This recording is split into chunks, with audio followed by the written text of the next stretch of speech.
What's up, patrons? It's Boo Boo Money here. I'm going to give you a brief little rundown of the gear I'm using for the Dank Memes Tour 2018. We'll start off with the bases.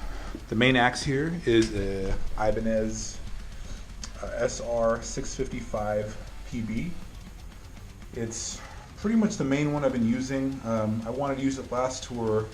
There was something with the input jack that I had to get resoldered and kind of taped up. It's been abused. This is my main one on this tour. It's all fixed and pretty back to its plain condition. I have these sick DiMarzio strap locks here. I've been using those for years as well. My second base here is a Schecter Diamond Custom P5.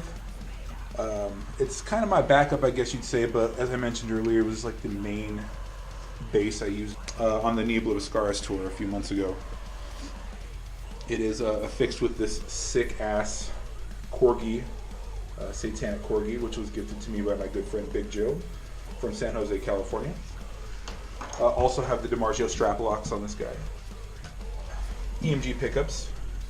My signal chain for this tour is pretty simple. I'm going through a Sennheiser wireless straight to a tuner.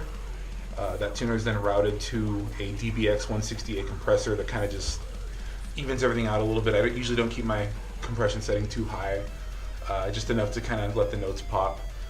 From there, it goes into the Dark Glass Alpha Omega preamp, the Ultra actually, and then from that it goes to the front of the house. It gets split to our in-ear monitor system and then to my amplifier for onstage monitoring, which I use a GK 700 RB2.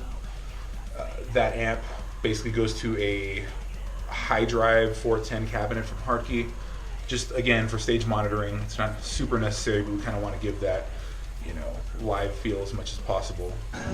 So these are my settings. I have to keep the treble kind of low because there's a lot of high end on that bass cabinet. But yeah, everything's relatively flat. The cool thing about this amp is that it's super powerful for being like only like 300 some odd watts.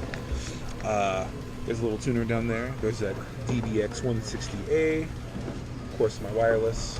One really cool thing is that I have to kind of like double check my settings on this dark glass window, just because the wires rub around. But actually, it looks like it's pretty much there. So that's kind of where I keep everything. This button is pushed in. This button is left out, and I just have this one bypass channel. And that's it. That signal gets split out three ways to the amp, to the... Actually, I take that back. That signal goes two ways to the front of house and then the bass amp itself. And then for the bass amp, it splits out to the in-ear monitors. Yeah, I hope you guys have enjoyed this little mini rig breakdown for the Patreons. All right. And if you guys have any other questions too, feel free to hit us up on our Facebook page, or I also have a website, booboomoney.com, that I've been trying to build.